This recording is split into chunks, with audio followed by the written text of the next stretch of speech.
கர்த்தருடைய பரிசுத்தமுள்ள நாமத்திற்கு ஸ்தோத்திரம். இன்றைக்கான வேத வசனம் ஏசாயா 48:18. உன் சமாதானம் நதியை போலும், உன் நீதி சமுத்திரத்தின் அலைகளை போலும் இருக்கும்.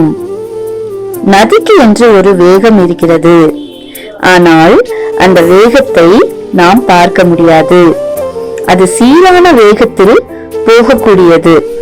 அதே போல உங்கள் வாழ்க்கையிலும், தனிப்பட்ட வாழ்க்கையிலும், நீங்கள் வேலை செய்கிற இடத்திலும், நீங்கள் போகின்ற இடத்திலும், வருகின்ற இடத்திலும், நீங்கள் எங்கு சென்றாலும் கர்த்தர் உங்களுக்கு சமாதானத்தை கொடுக்க விரும்புகிறார்.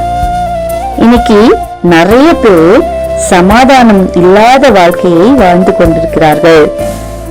எங்க பார்த்தாலும் மரணம், வியாதி, பிரச்சனைகள், போராட்டங்கள். சில பேர் நாம் ஏன் வாழ்கிறோம் என்று கூட யோசிக்கிறார்கள். அப்படி இருக்கும்போது கர்த்தர் அவர்களுடைய ஜனங்களுக்கு சமாதானத்தை நதியை போல ஓட செய்வேன்னு வாக்கு கொடுக்கிறார். இன்னிலிருந்து உங்களுக்கு ஒரு சமாதானத்தை கர்த்தர் நிச்சயம் கொடுப்பார்.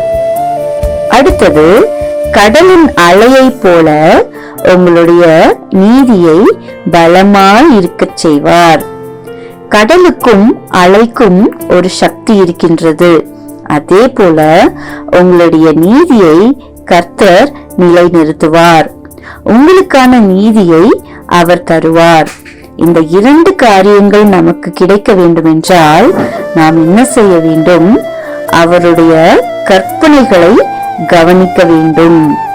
நாம் கர்த்தருடைய கற்பனைகளை நிதானித்து வாசித்து அதன்படி நடக்கும்போது இந்த 2 ஆசீர்வாதங்களையும் கர்த்தர் நிச்சயம் தருவார்.